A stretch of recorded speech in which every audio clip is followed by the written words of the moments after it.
As a heads up, this episode mentions drug use, we mention sexual assault, there is a lot of discussion of murder and organised crime. So please take care of yourselves, and if you are not in the space for one that's pretty dark and pretty grim this week, then we love you and we'll see you next week.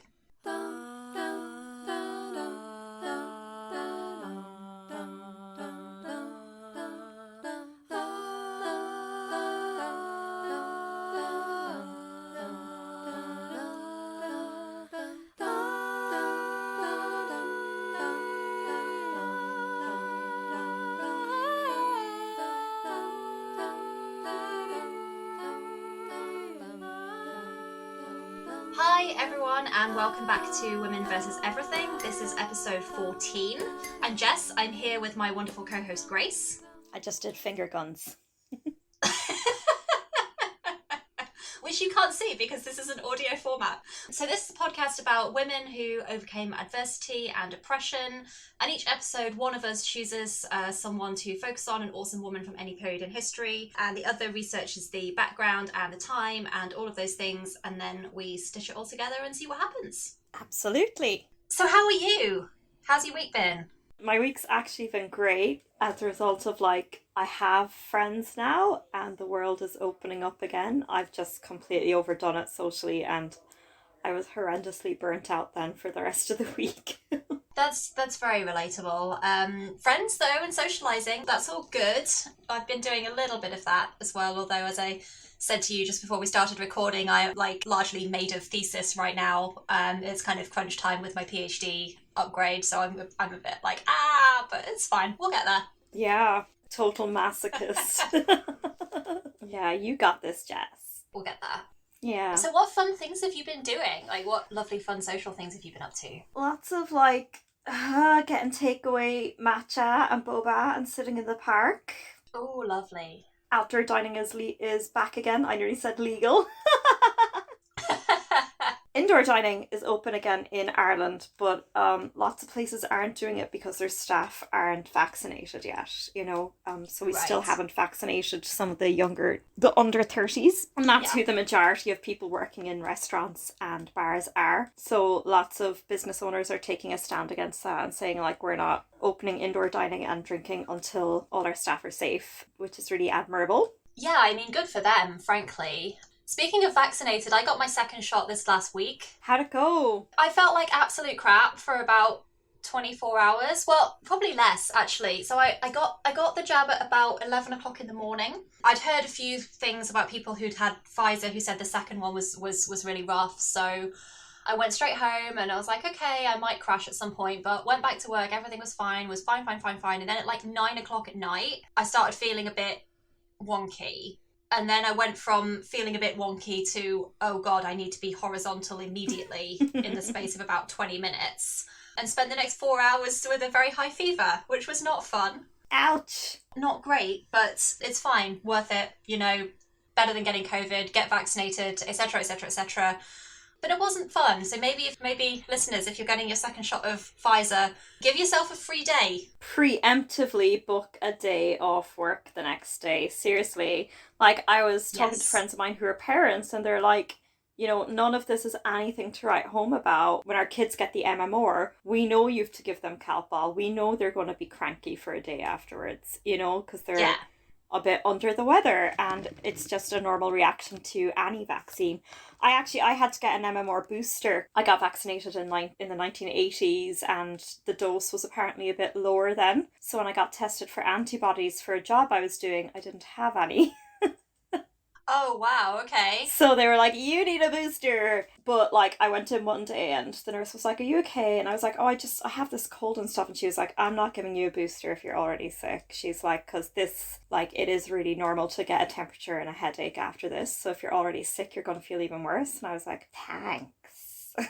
Even all these whingy stories about being vaguely ill after a vaccine are just, nothing really, Yeah, it was a weird experience, but That's fine. It's done now. My other exciting post-COVID update is that I am going to see my best friend in about 3 weeks, who I have not seen in a year and a half. Oh my god! There will just be a million hugs and it's going to be so great. I'm just very, very excited because I miss him so much. Josh, if you are listening, I love you. Oh. Oh, but yeah, honestly, just screw you, COVID. Oh god, yeah. Yeah, I have to say, being an extrovert with a chronic health condition that results in fatigue is Oh awful. gosh, yeah. Because that's completely what I'm about. So it's like I have to relearn this whole balancing act to like socialize enough with my friends that I don't get depressed, but not socialize so much that I get my fatigue and then get depressed. It's just life is wonderful. Oh yeah, that's really rough. And I guess maybe at the moment you're craving the socializing even more because we haven't been able to have that for so long. Absolutely. So yeah, I just had a massive binge weekend of like me like I also joined Tinder, so How's that going? much better since I switched it to only women. Fair. So it's like going from zero socializing that doesn't involve a screen to 4 days in a row, and it turns out that's my limit. Well, take it slow and give yourself some rest if you can now after all that. I mean, that all sounds lovely, don't get me wrong, but yes, the energy burnout is real. Yeah, but in saying that, I'm going to a burlesque event tonight. Oh, amazing. Well, that sounds super fun, to be fair. I learned nothing. I'm going to my first conference in a year and a half in a few weeks, which I just booked for the other day, and I'm very excited about that. Oh, that's so cool. What's the conference? So it's the National Association of Writers Group's annual writing conference. It's in Staffordshire, which is like not massively far from where I live. So I'm just going to go and hang out with writers for a weekend, which is going to be brilliant. Exciting. Are you going to stay in the hotel? Yeah. They have it's in like a conference centre which has a hotel attached. So I'm just going to stay on site there and immerse myself for a few days, which is going to be really lovely. Oh my god, like a proper mini break thing. Yay! Yes, I took out travel insurance for it, which seems bonkers for something that's in the UK and an hour from where I live. But I was like, well, COVID is still a thing, and if I get COVID, like worst case scenario, touch wood, I won't. But if I get COVID and have to cancel, then I want to at least not be out several £100s of the conference fee. Yes, sick and poorer is not a fun thing. Exactly. And I learned that lesson after last year at the very, very start of the pandemic, where about a week and a half before the first lockdown, I was supposed to be going to London to see some friends, and I had a hotel booked and I had train tickets booked, and I ended up having to cancel that because COVID happened. So, and I didn't get any money back from that because all the travel companies then were still like, well, you technically could go. It's not really a good idea, but we're not going to give you a refund because you technically could. Oh my god, insurance companies are the worst. Yeah. And I'm like, okay, I mean, yes, I technically could, but it's very clearly not a good idea at this point. So the point being, I've covered my back this time. Yeah, I'm currently doing lots of grown-up things because I'm signing for my house on Tuesday. Congratulations, that's so exciting. Oh, go you. I know. I'm a millennial that will have a mortgage. Oh my god. It doesn't feel quite real yet. But one of the like grown up things that is killing me at the moment is ironically applying for life insurance, So it's not even the nice life insurance like if I die, can you give some money to like my brother and stuff, It's if I die, will you make sure the bank gets its mortgage paid off, like Yeah. I've been turned down by one company, but I might get picked for a second. But they always try and get you to go for this proper, like a wage protection one as well, or something like that. And these, add-ons that they're like, no, you need. And I'm like, I don't know anyone who has made a successful claim off that. Like, I know someone who's been in an industrial accident and apparently their insurance didn't cover that.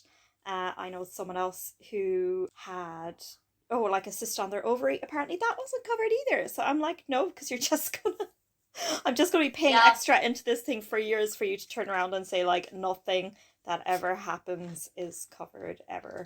What? No, that's ridiculous. Insurance companies are kind of the worst. Ireland is renowned for it. Oh, really? making everything inaccessible for people. Yeah, tax haven, yay! But great news on the house, though. So do you have an idea of when you might be moving in?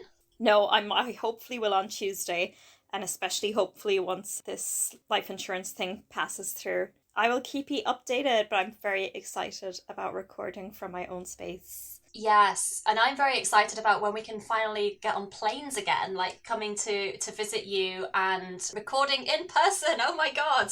Oh my god! I actually won't let you leave.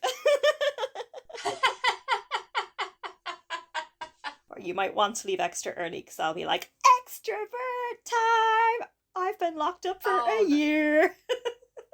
That honestly sounds amazing right now. That sounds so good.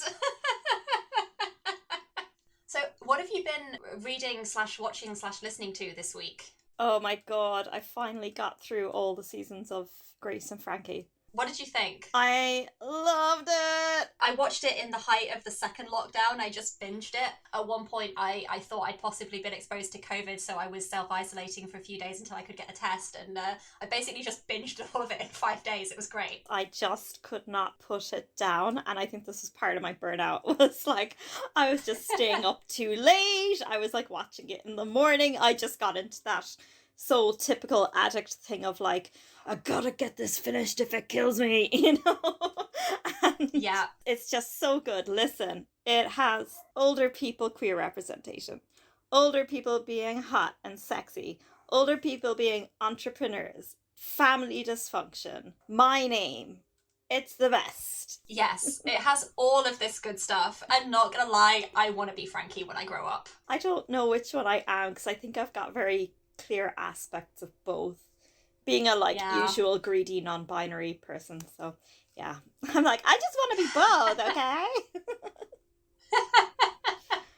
I mean, I think I have some of the sort of like type A personality of Grace, but overall I think I'm definitely more of a Frankie. You know who I love? What's Grace's eldest daughter called? Is it Bianca? I can't remember. Brianna. Brianna, yes. Oh my god, she is so hot. And emotionally unavailable. I mean, that's my type. I don't know when the next season is coming out, but I hope it's soon because I need more of it in my life. Oh, are they still making seasons? Oh, good. Okay. I think there's one more to come. Yes. Best news ever. So highly recommended to anyone who's listening and has not seen it yet. Go watch it immediately because it's great. Yeah. What media have you been consuming?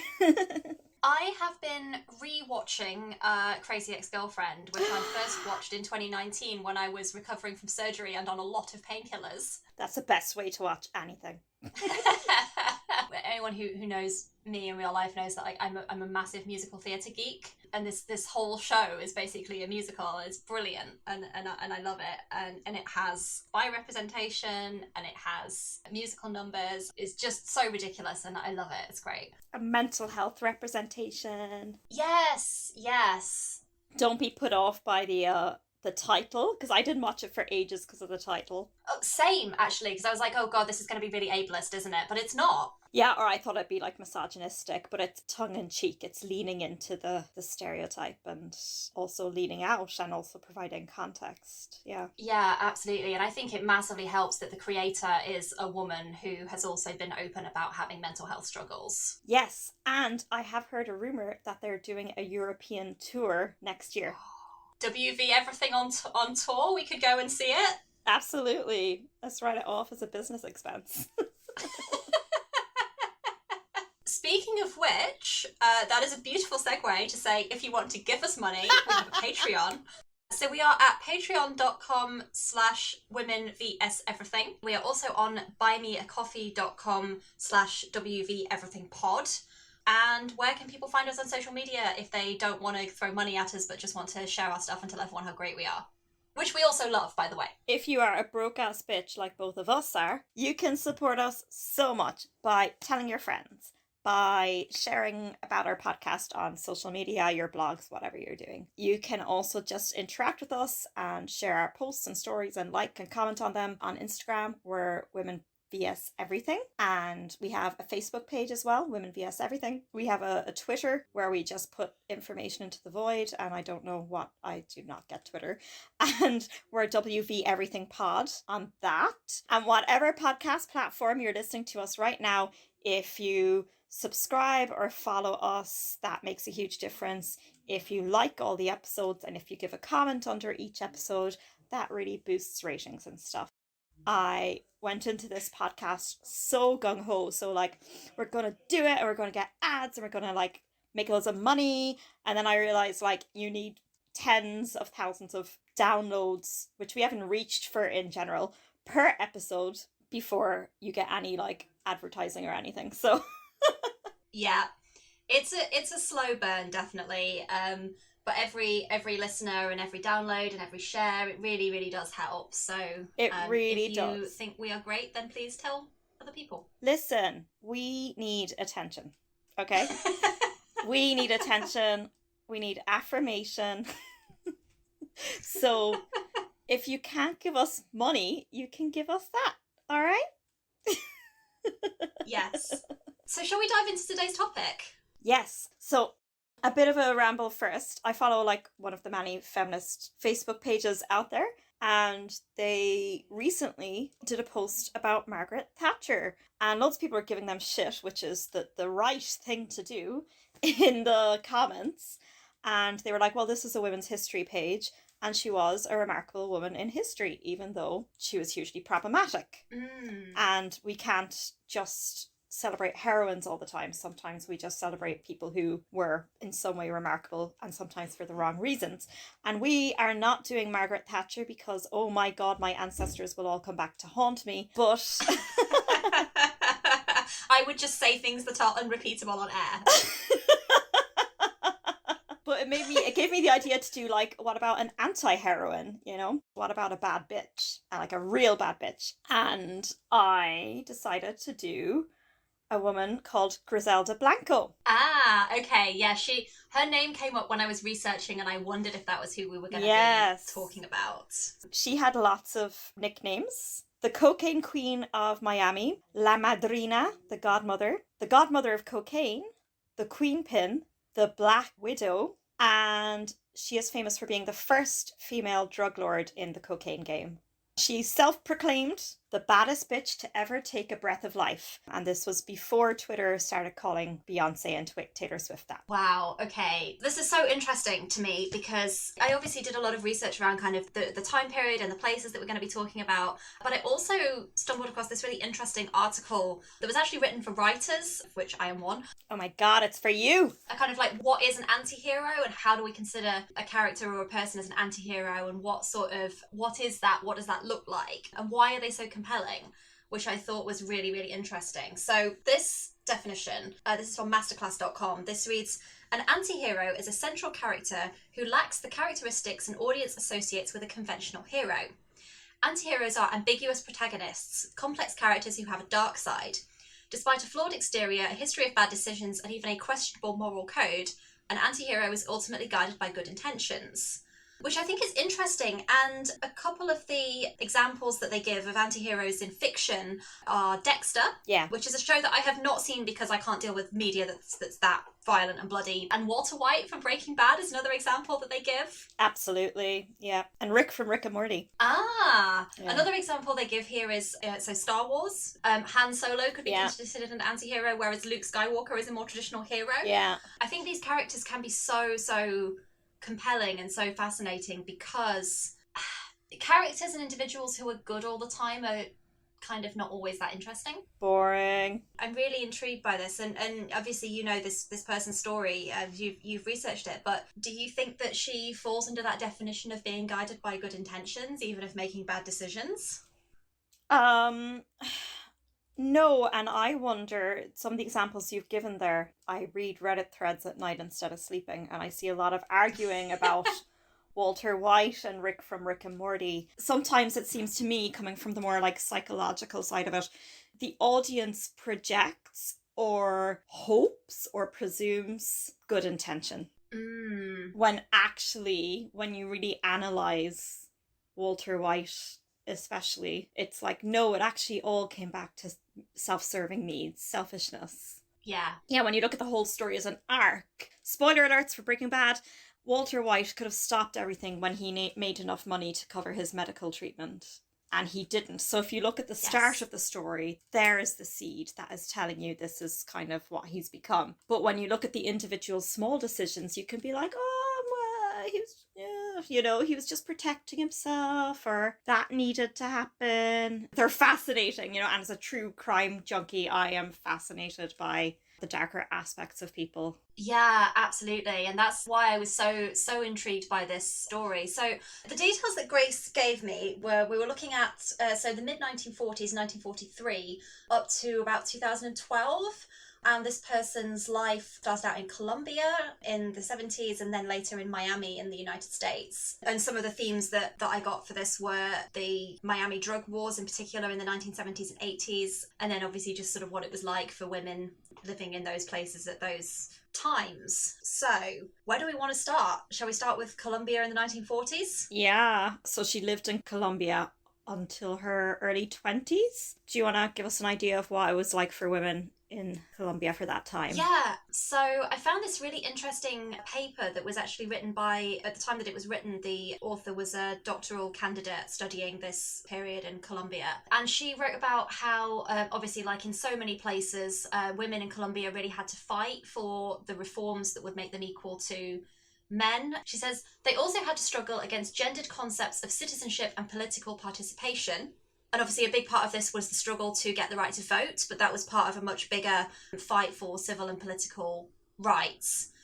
She says that one of the most important factors in all of this was the dominance of the Catholic Church, which she describes as arguably the most prominent aspect of Spain's colonial legacy in Latin America. Thanks, Spain. My good friends, the Catholic Church. Yep. So the church imposed a very patriarchal social order, which had a very clear definition of women's place being in the home with the family. She says that the family was charged with guarding female virtue and preserving family lineage, purity culture and controlling of women's bodies and ownership of women's bodies by men, really. Really, the dominance of the church was kind of what integrated these concepts into so much of Colombia's society and societal norms at the time. And those strong ties between the church and the state really remained very strong until the writing of the 1991 Constitution, which actually is interesting. The Colombia Constitution of 1991 states that women have the right to bodily integrity and autonomy, to vote, to hold public office, to work, to fair wages or equal pay, to own property, to receive an education, to serve in the military and certain duties, to enter into legal contracts, and to have marital, parental and religious rights. That's since the early 1990s. So women got the right to vote in 1954, but that struggle for the right to vote had been very much tied up with the struggle in the 30s with women's fight to acquire full citizenship rights. The first time that women actually voted in Colombia was in 1957. This same paper that I was referencing earlier says that Colombia was the second to last Latin American country to grant women the right to vote. By contrast, Ecuador granted women the right to vote in 1929 and was the first Latin American country to do so. So prior to 1933, women were only allowed to go to school up until middle school level. So 1933, there was something called Decree number 1972, which allowed women to receive higher education, which you'll be shocked to know was championed by a Liberal congressman and opposed by a Conservative congressman. Shocking, I know. Oh my God. Thank God patterns like that don't exist anymore. Yup. So that passed. The state-owned National University of Colombia was the first higher education institution to allow women to attend. The first woman was admitted on the 1st of February 1935, and the first woman to graduate was a woman called Gabriela Peleas, and I'm sorry if I'm mispronouncing that. She was admitted as a student in 1936 and graduated as a lawyer, becoming the first female student to graduate from a university in Colombia. So 1940s, we're talking before women get the right to vote. Women have only very recently, within the last sort of 10 years or so, gained the right to any education beyond middle school level. So it's a time of massive change, but it's also a time that is still hugely, hugely patriarchal in so many ways, and partly, as we said, because of this hold that the Catholic Church had over society. A group of women proposed a new law in 1930, which I'm not going to try and pronounce it in Spanish, but the translation approximately is Law About Marriage Capitulations Regime. And essentially it would have allowed women to administer their own properties instead of their husbands or male relatives or tutors doing so. It didn't pass, and there was tons of sort of persecution against the women who had championed it. But the law was presented again and passed in 1932, so that was the point at which women got the right to have more control over their own property. Interestingly, the family structure and norms in that regard have changed massively over the last few decades. So nowadays, cohabitation is very common and the majority of children are born outside of marriage. In the 2000s, 55.8% of births were to cohabiting mothers, while only 22.9% were to married mothers, and the remaining 21.3% to single mothers. Whereas in the 1970s, 68.8% of births were inside marriage, and divorce was only legalised in 1991. Wow. Yeah, so the whole structure of the family and the home and those norms has just absolutely transformed over the last 40 to 50 years. That sounds really similar to Ireland, actually. Really similar timeline. Oh, that's really interesting. Do you think that that's also related to the Catholic Church and the amount of power that it has? Absolutely. Absolutely. Like colonization. Like, I always say it, like Ireland was colonized twice, by the Catholic Church and by the English. And it's like, yeah, the power that they held in controlling the masses through fear and shame, all very familiar sounding. Yeah. Oh, that's really interesting. So a couple of shocking facts before we finish. So in 2008, there was a comprehensive law against domestic violence or violence against women that was enacted. Marital rape was only criminalised in 1996. Oh. Really shocking. And then we get into the Colombian conflict, which began in May of 1964, and it's described as a quote, low-intensity asymmetric war between the government of Colombia, far-right paramilitary groups, crime syndicates, and far-left guerrilla groups such as the Revolutionary Armed Forces of Colombia, the National Liberation Army, and the Popular Liberation Army, all of whom are fighting each other to increase their influence in that territory. And some of the other contributors to this conflict, if you like, include, quote, multinational corporations, the United States, Cuba, and the drug trafficking industry. Great, not complex at all. Yeah, no, not even a bit. With regards to women, it says that this conflict had a massively negative impact on women, which of course it would, specifically by exposing them to gender-based violence. And as one source suggests, that around 1 in 5 women who were displaced due to the conflict were raped. Yeah, it's awful. Yeah. And we know rape and sexual violence as a weapon of war are so common. And it's one of those things that is not talked about and is not acknowledged enough. Technically, the conflict ended with a peace accord in 2016. But this piece from Human Rights Watch says, despite an initial overall decline, conflict-related violence has taken new forms and serious abuses continue.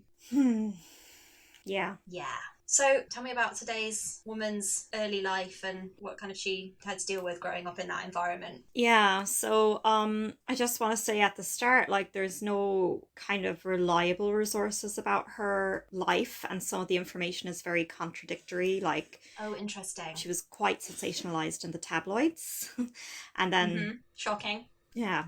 And then a lot of actual journalists have written about her, but the details are minimal. And most of the information is from a documentary on Netflix called Cocaine Cowboys, which interviews one of her former lovers. Oh, wow. They were dating while she was, spoiler alert, in prison.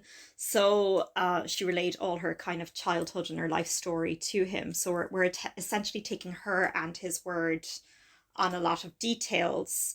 And also a lot of the people that were alive at this time and witnesses to her and all of that were on impossible amounts of cocaine. So slightly unreliable. Yep. Yeah. Yep. But, when we take it as it is, it's a really good, it's just an amazing story.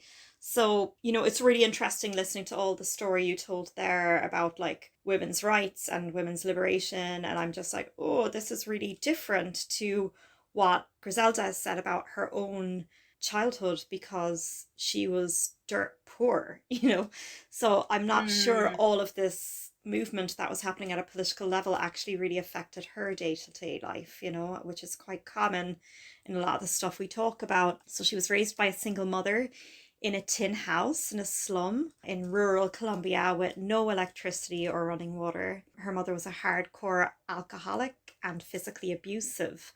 And in terms of, so a lot of my information I've taken is from the Netflix documentary and from an episode of Behind the Bastards, which covered her. Colombia was just a quite lawless land. There was no one on the ground making sure these laws were followed. When she was 5 years old, a presidential candidate was murdered, and that sparked a civil war called La Violencia, the violence. That was a 10-year civil war, and at least 200,000 people died. So local police and the upper class did that age-old game that still exists today of encouraging peasants to divide and fight with each other to protect their land. She says she grew up seeing dead bodies on a near-day basis, and it was actually a game her and her friends would play to like go out and find the dead bodies in the morning and bury them. Wow. Oh my gosh. What? Yeah. Wow. What a horrible, traumatic start to life. That's terrible. Absolutely. So between that and the poverty and the alcoholic mother, abusive mother, we're already dealing with a lot of childhood trauma. And, you know, going back to what you said earlier, Jess, about the anti-hero, I do believe there's a huge part at the start of her story which is about survival and about escaping that life and about giving the fuck you to the system and the world that did not protect her. Yeah. And hurt before you get hurt, because that's the only world she's known. So when she ended up in a gang, basically. 11, this gang kidnapped a 10-year-old child from a wealthy part of town. The family wouldn't pay up. So the other kids gave Griselda a gun and dared her to shoot the kid between the eyes, and she did it. Oh my god. Yeah. Holy shit. When we look at like the psychopathy scale or like, you know, the whatever triangle for spotting people that might be serial killers, we have a lot of trauma and possible brain injury because she was beaten quite a lot by her mother and quite violently. So it could be that at this point in her life, she just already does not have empathy. So when she turned 14, La Valencia was winding down, but her mother's alcoholism was progressing and her mother was beating her very violently. And this one particular night, Griselda like escaped from her hut, but her mom tried to grab her and Griselda ended up having to take off her top to basically get away. And she ran topless in the pouring rain to the nearest city where she worked as a sex worker to survive for 6 or 7 years. So now we're throwing in the poor thing, we're throwing in like sexual trauma on top of that. Yeah. Yes, because again, she's underage, she's only 14. That's terrible. That's so sad. I mean, yeah, I'd be an anti-hero and want to shoot up the place as well if all this happened to me. And of course, we know as well, lots of people have these adverse experiences and don't go down that path, you know. In her early 20s, she married a guy called Carlos Trujillo, and she had 3 sons with him. Carlos died, and we're not sure what the time or circumstances after. It might be before or after they moved to New York together. And some sources say he died of cirrhosis of the liver. So again, we're making a presumption here about like ending up in another addiction-centered family. Some people say she divorced him and had him shot in the face. And we'll see the reason why that rumor about her shooting him in the face exists later. So she's in New York. It's the late 60s. And she got a new boyfriend that she married at some stage in this called Alberto Bravo. He ran factories that he turned into drug labs. How they met was he hired her as a drug mule. They fell in love, and under her guidance, under her guidance, they started a drug empire together. So he was running factories that he turned into drug labs, and she helped him expand that business. They moved to Queens, and their cover was they ran a clothing import company. And because they had direct connections to Colombia, they were given deals, people taking care of their own. So they were able to undersell the Italian mob, which already sounds terrifying. But they became the first Colombians to sell Medellin cartel cocaine in the United States. Wow. And they quickly became multi-millionaires. So a bit like Walter White, it's like this is the point where you can just stop it, you know? But it's like, can you really stop it? You're in now. The cartel might come after you if you just suddenly quit. Yeah. Absolutely. I learned a little bit about the Medellin cartel while I was researching. Tell me. Everything. Yeah, so it was a powerful and very organized Colombian drug cartel come terrorist style criminal organization. And it was founded and led by Pablo Escobar, who people may have heard of. He was dubbed the King of Cocaine. He's the wealthiest criminal in history and had amassed around 30 billion US dollars by the time of his death, which is equivalent to about 64 billion today. And his empire just completely monopolized the cocaine trade in the United States from the 80s to the early 90s. Mm-hmm. If anyone has watched the Netflix series Narcos, which was the first thing I thought of when you gave me the theme for this episode, that's actually a very interesting semi-fictionalized retelling of that story. And actually they had some of the police and DEA people who worked on that case as kind of consultants. So it's supposedly quite a faithful retelling, but it's a good show anyway. Yeah, so that was what she was obviously mixed up in, was this incredibly powerful and terrifying organized crime network. So at the time, that's what Escobar was in Colombia. Yeah. At the time we're talking about, which is kind of the late 60s, early 70s. He wasn't big in America yet, and he features later in our story because she actually mentored him. What? Through her mentoring is how he took over the US trade. Wow. So presumably someone else was running the cartel at this point slightly earlier on. Yeah, they were big in Colombia, but not the US. At the height of her success, she made $10 million a week, and this is in the 60s. Holy shit.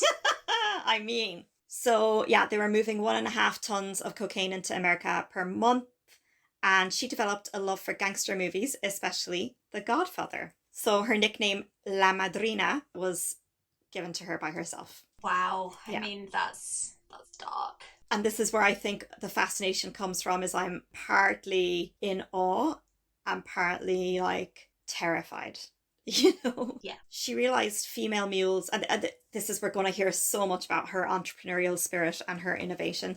She realized female mules were less likely to attract police attention, so she started kind of that trend, what are now a lot of famous trends in drug dealing that we see were started by her. She used her husband's garment factory to produce and sell a line of lingerie especially for smuggling cocaine. So in the 70s, a woman was caught with a corset from this line. It contained 7 pounds of cocaine, which is wow. Right? Sewn into 58 compartments. That is bonkers. Mm-hmm. On another occasion, someone was caught with underpants and they contained 4 pounds. Wow. Her relationship with Alberto was very volatile, especially the richer they got. He moved back to Colombia to do some restructuring as a temporary thing. And he might have been cheating. And from the way the men in the story go, he probably was. And he's also rich and whatever. But Griselda certainly thought he was cheating. And at this point, she was also getting high on her own supply and smoking enormous amounts of bazuco, which is unrefined cocaine. So she's smoking that by the pound and getting very paranoid. One trait of her paranoia was she kind of always thought she was being followed, but it's actually very rational because at the time there was a joint NYPD and FBI investigation into her. But because she was so paranoid, she always kept a fuel-powered jet on standby, and as a result she managed to flee this investigation because she got on that jet, went to Miami and then Colombia. So she's in Colombia with a team of her favourite armed goons. She could have lay low and be happy with her millions, but she doesn't do that. She calls up her cheating husband and is like, Alberto, let's meet at this nightclub together. And she arrives by limousine, which is just amazing. Ambushes him and shoots him in the face. Oh my god. Yes. That's terrifying. So at this point, there's a few different stories. One rumour is that Alberto was plotting to push her out with Pablo Escobar, who at that time was only a small-time drug lord. There was also rumours that actually she tried to talk to him. There was a standoff. He says all this godmother crap has gone to her head, which is even worse than telling a woman to calm down when she's angry. So she pulled out a pistol from her ostrich skin boots and then shot him in the face. I love these details. The detail of the boots is... I mean, it's just... Very vivid. And you get that a lot with these stories. It's like they're really painting a picture. It's like reading a book that is like, they're writing the book for it to get made into a movie. Yeah. Another rumor was she did shoot him, he died, but before he did, he managed to shoot her in the belly with an Uzi. So one story says she also took the Uzi from his dying hands and gunned down all his bodyguards. And there's also rumors that there was just this massive firefight. Not just her and Alberto, but in fact groups of goons all shooting at each other. But either way, she's brought to the hospital. She fucking recovers from being shot in the stomach. And at this point, she gains her second nickname, the Black Widow. Because at this point, there's 2 husbands she's rumored to have killed. Again, she does not lie low. She took control of the fucking empire and ran it from Colombia for a while. And she ends up working with Pablo Escobar to unify their export so they can more efficiently sell to Americans. She married a bank robber in 1978 called Dario. I don't have a surname for him, but they have a son. What does she call her son? Michael Corleone. Michael Corleone is the lead character from The Godfather. Oh, wow, which I have not seen because of aforementioned aversion to violent media. So this is the character Al Pacino played, and he was nominated for 2 Oscars for her. And the whole story about Michael Corleone is that he doesn't want to be part of the family, but he is dragged into it by the point he can't escape it. Mm-hmm. So it's like, it's an omen. Yeah, wow.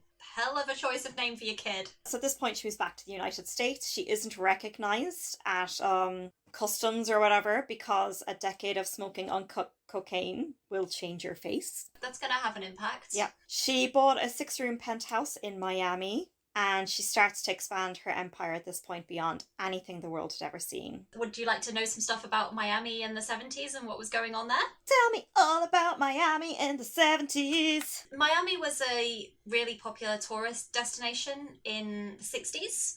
It was known as the sun and fun capital of the world. Sun and fun is so lame. It's got all these beautiful beaches. It's got this very striking Art Deco architecture. So people were flocking there for holidays, essentially. In the 1970s, tourism just plummeted, which in large part due to the drug wars, which I'm sure we're going to talk about in more detail in a few minutes. So in 1972, the Democratic National Convention was hosted in Miami Beach, and there were riots, which broke out over that. A month later, the Republican National Convention was also held there, and the crowds were even more hostile. Oh my god, they just hate politicians. Right. The Republican National Convention was surrounded by anti-Vietnam War protesters. Windows were shattered. The Republicans said that they felt, quote, terrorized and unsafe. The convention carried on, but the Miami's branding was shot at this point. So people just stopped going there on their vacations. It said if they went to Florida, then they went to the new Disney World, which had opened in 1971. So the economy at this point is like falling off a cliff.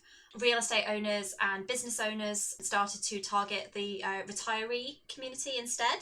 And it kind of worked. So tons and tons of older people relocated from colder areas of the US to Miami. But according to this source, the, quote, land of the elderly status didn't exactly boost tourism. But Miami hadn't given up. There's this really interesting National Airlines campaign, which I'll link to in the show notes because you have to see these ads. There's one here that says, "The Florida feeling, it's something like this." And there's a picture of a young woman relaxing in what looks like a plane seat, and she's surrounded by kind of cartoon drawings of like palm trees and sea, and she's waving a pair of sunglasses. It has to be seen. We'll pop it on Instagram. They're really pushing to get these tourists back in, but it's getting worse and worse and worse. And in the 80s, so Fidel Castro, who was president of Cuba at the time, was sending over prisoners from Cuba to Miami, essentially. Crime's going through the roof. So we've got this kind of really dual 2 places in this one city. On the one hand, you've got kind of retirees going to live out their final days in the sun. And on the other hand, you've got this drug war. So the area of South Beach had earned such a terrible reputation by this time that it almost changed its name at one point. It almost changed its name to Oceanside. Oh my god. The entire area had to be put in witness protection. Right, absolutely. I mean, it seems like the name change didn't actually happen, but it was a serious possibility. And there's a couple of interesting quotes here. So Supposedly, so in the 80s, this crime reporter named Edna Buchanan supposedly claimed that an entire Miami Police Academy graduating class had ended up either dead or in jail. Whoa. And you'll have heard this, Grace, because this is from the Cocaine Cowboys documentary that you referenced. A local police scientist estimated that any random $20 bill plucked from a wallet in Miami in 1981 would have revealed traces of cocaine on it.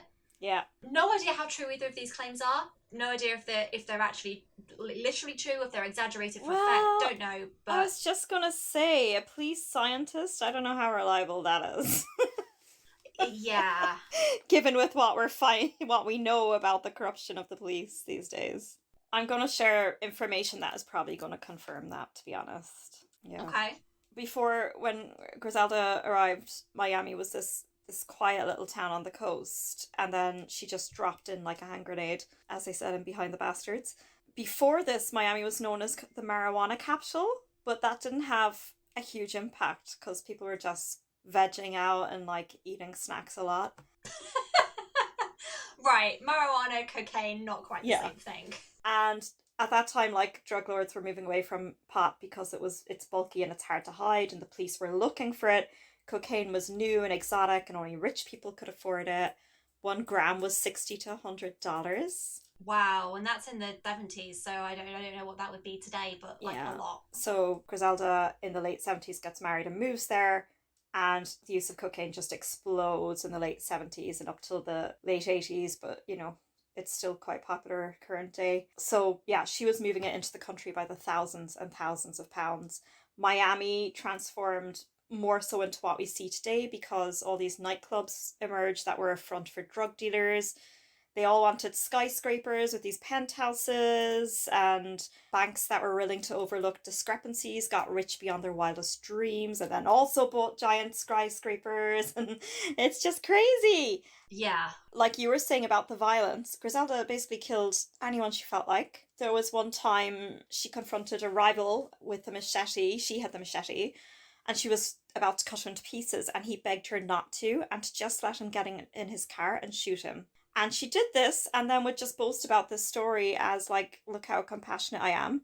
And she got the nickname La Compasiva, the compassionate one. Oh, wow.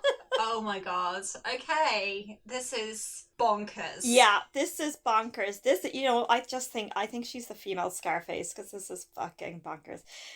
In this time, she either by direct hand or like hits was responsible for 200 murders. Miami became the murder capital. And so many people were dying. Coroner's office ran out of space between 1979 and 1980. They had to lease a refrigerated truck from Burger King to store bodies in. Oh my god. Yeah. That is very upsetting. Yeah. That's... Wow. Like, we've seen that now with refrigerated trucks during our current pandemic, and this just really sounds like a pandemic. And I just want to say, as someone, this story is there, and it's so fucking glamorous, and the lies, and like I'm so sucked in by it.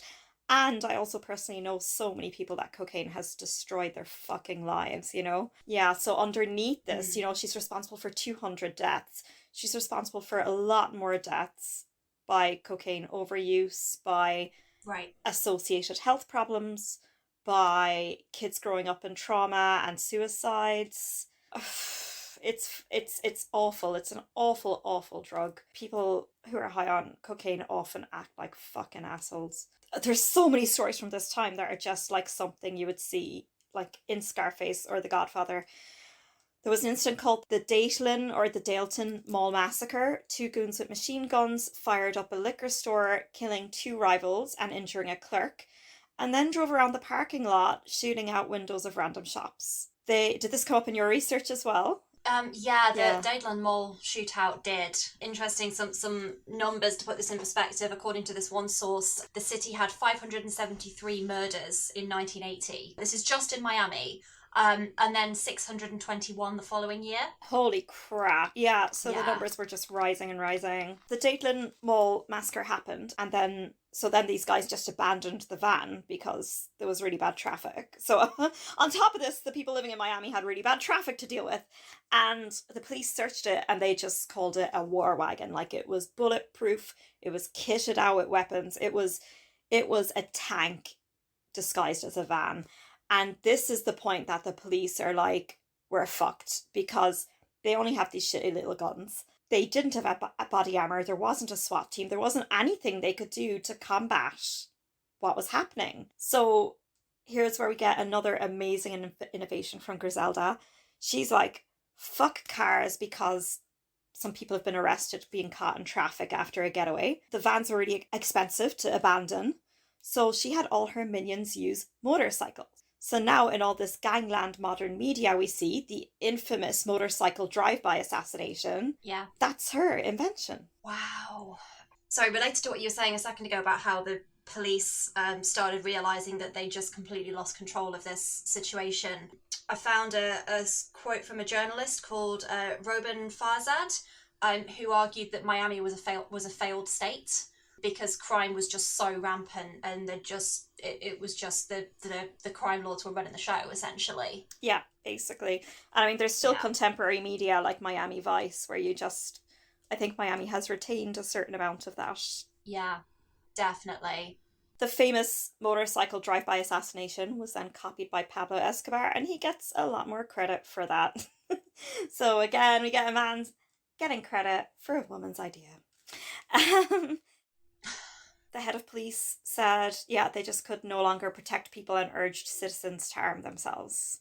At this point, to kind of put into perspective how dominant Miami was in this area, Miami was responsible for trafficking 70% of the cocaine in the United States at the time. What? 70% of marijuana, and 90% of something called Quaaludes, which is a nervous system depressant that was used as a recreational drug for a while in the 60s and 70s. And this is where Griselda's name came up in my research. It describes her as a pioneer in cocaine trafficking, responsible for more than 200 murders, which you said. And so Miami's the drug capital of the world at this point. Mm-hmm. There's just nowhere else like it. It's just absolute carnage, frankly.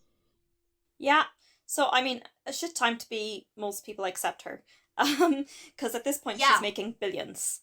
And she has this mansion with a bronze bust of her face at the entryway, and visiting small-timers would stop to rub her face on this bust for good luck.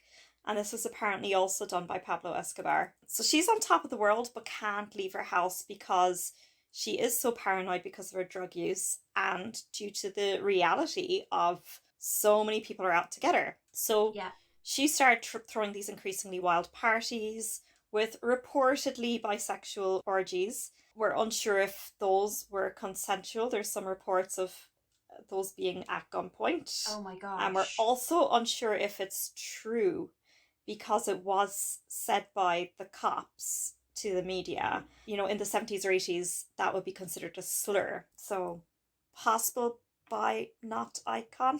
Yeah, not the representation we need. No. So at this point she gets a third husband. I don't know how. Like, she's just murdering her husbands and I can't get a date, You'd think the third one would be like, maybe this is not a great person to get mixed up with, but But that money, and I just think this is the ultimate point in it, is it's just money and power fucking corrupts everyone. And when good people get a taste of it, they're just gone, So, and apparently this guy really does not learn anything, because he was also cheating on her. Not a good idea, my dude, not a good idea. So she hired a bunch of assassins dressed as police officers when he was away in Colombia again, and they pull him over and gun him to death. Apparently her son, Michael Corleone, is 5 and in the back of the car when this happens. Wow.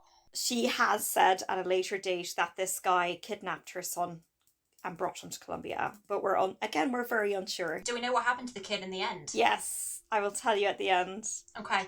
She's ruthless. This is a repeated pattern of people being killed next to their kids.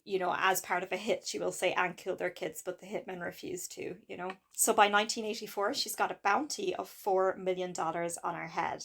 She claimed she loved being at war, but eventually moved to Irvine, California.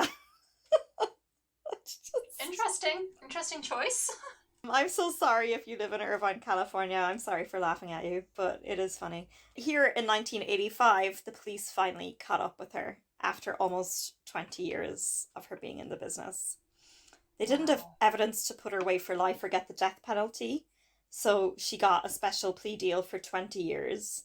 And they're like, while she's in for 20 years, we'll work on more shit to get her the death penalty or whatever. How did they possibly not have enough evidence? I mean, I guess maybe she just covered her tracks really well, but I mean, that's could you wow. imagine how she treats snitches if this is how she treats men who cheat on her? Well, yeah, I suppose no one's gonna speak up against someone like that, are they?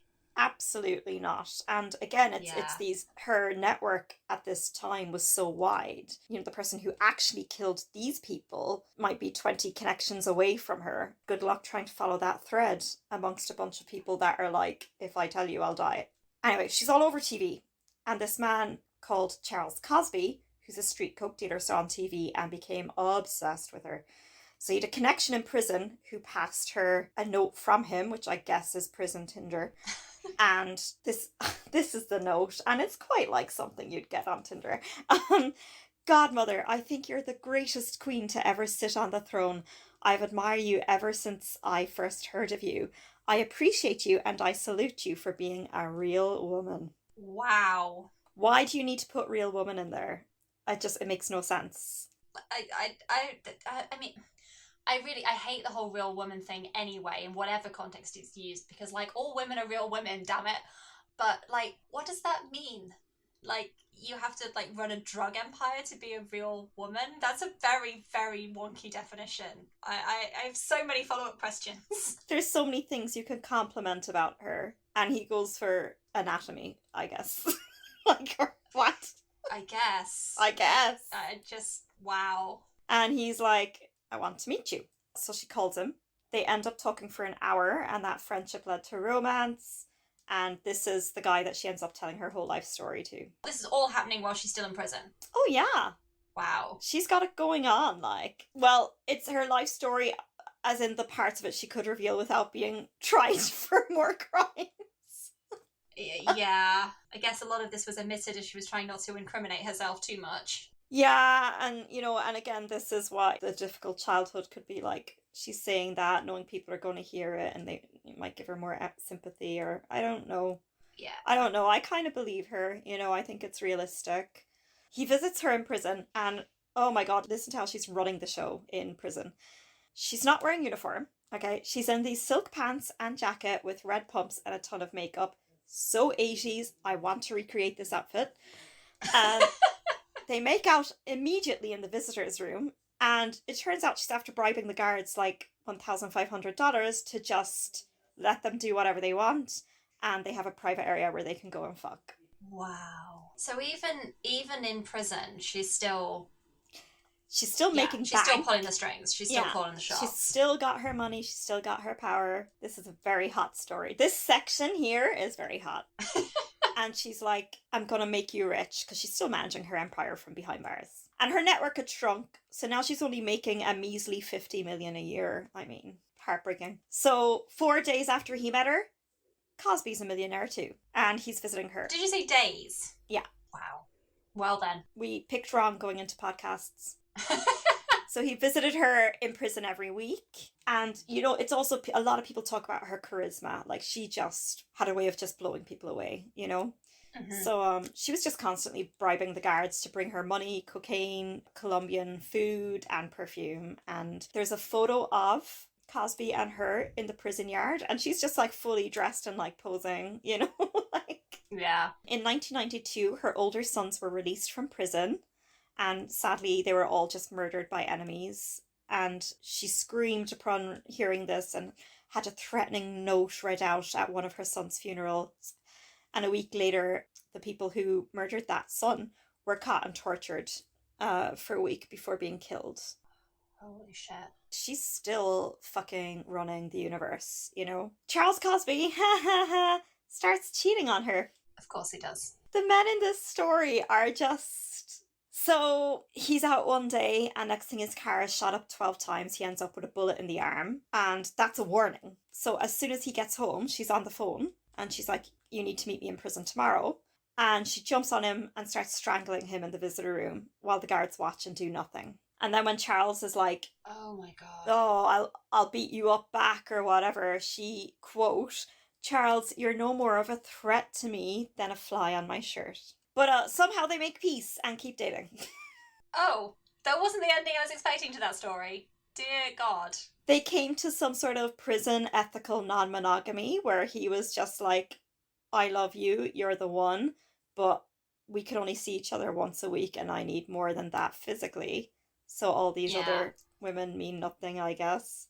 So in 1995, she starts being indicted for 3 murders because one of her former hitmen turns against her. Right. And he's going to testify, yeah, she paid me 50K to assassinate a man while her son, Michael fucking Carleone, is in the room. And she knew she could face the death penalty with what this hitman had on her. So there's this very crazy story that might be made up by Charles Cosby, where she said, I need a favour, and gave him a note and asked him to deliver it to an associate, and it was actually a plan to kidnap JFK Jr., who's in his 30s or 40s at the time. Oh. So there's this whole thing where Cosby and some associates go to JFK Airport, ironically, to New York and stalk him but chicken out. And there's a recorded phone call you can hear on the Cocaine Cowboys show. His call to Griselda in prison, and he says, is the JFK plan still coming together?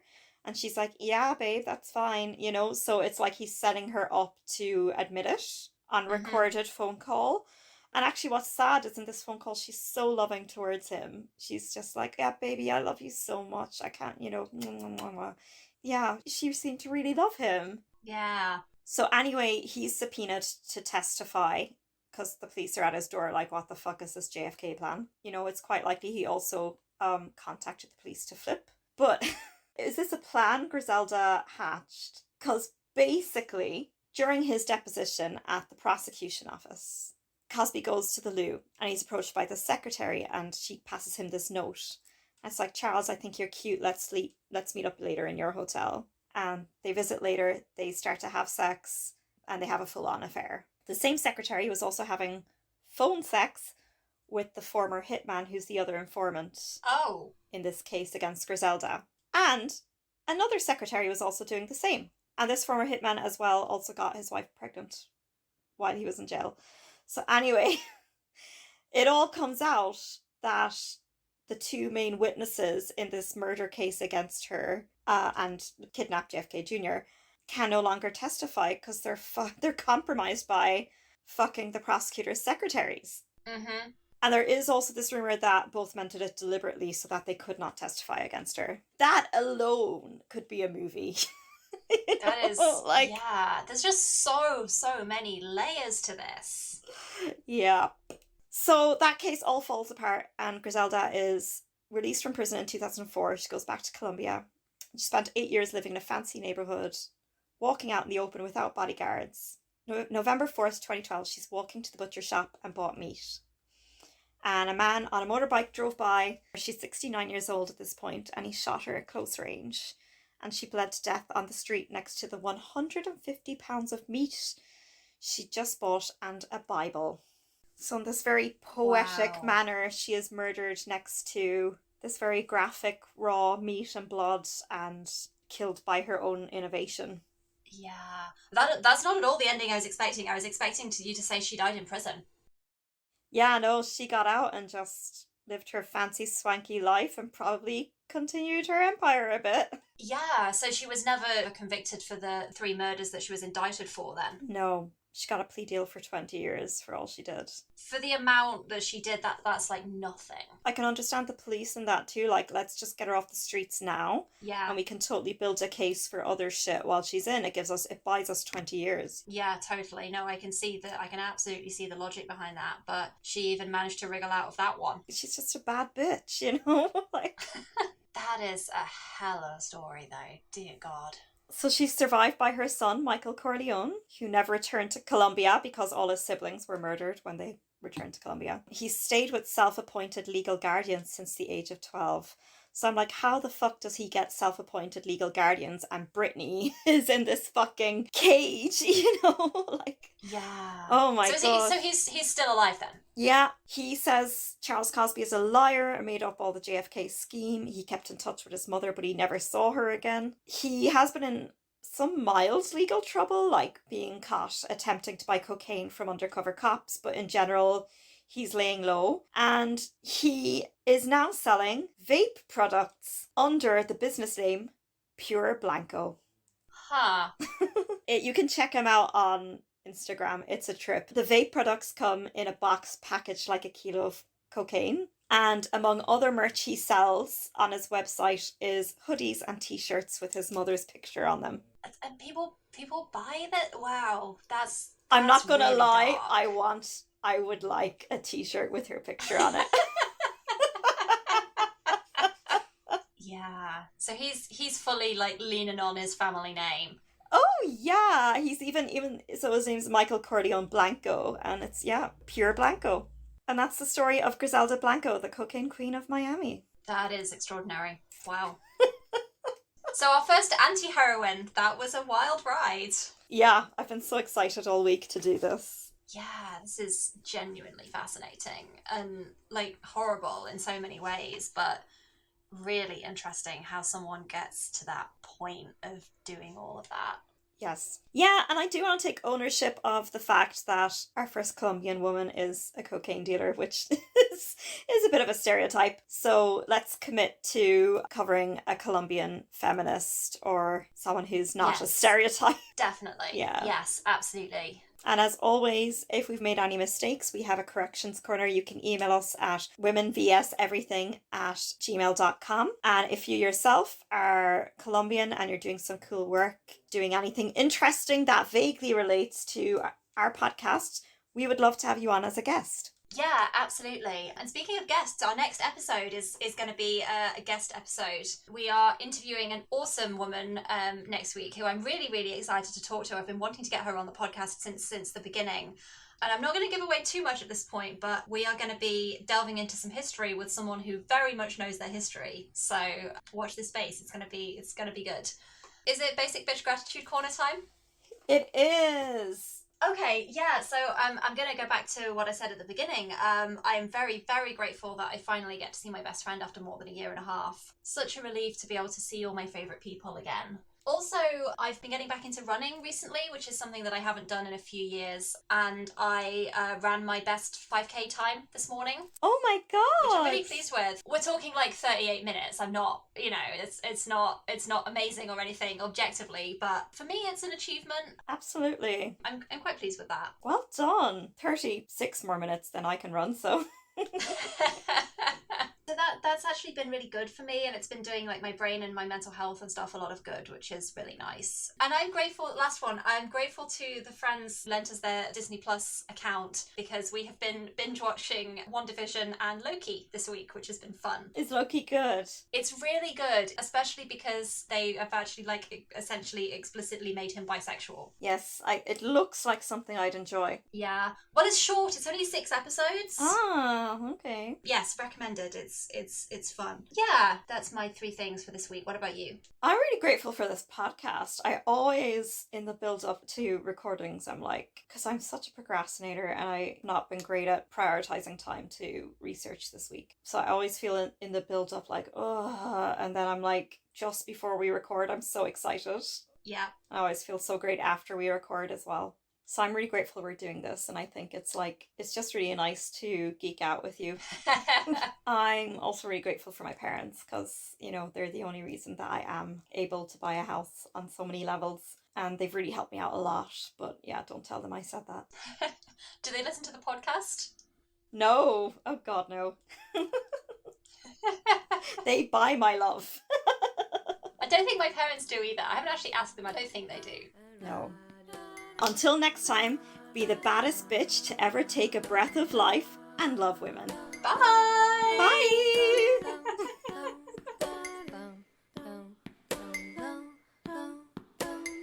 Oh, can I just say, I've seen this really funny fucking t-shirt and I want to buy it for all the child-free people in my life. It says, don't do kids, drugs.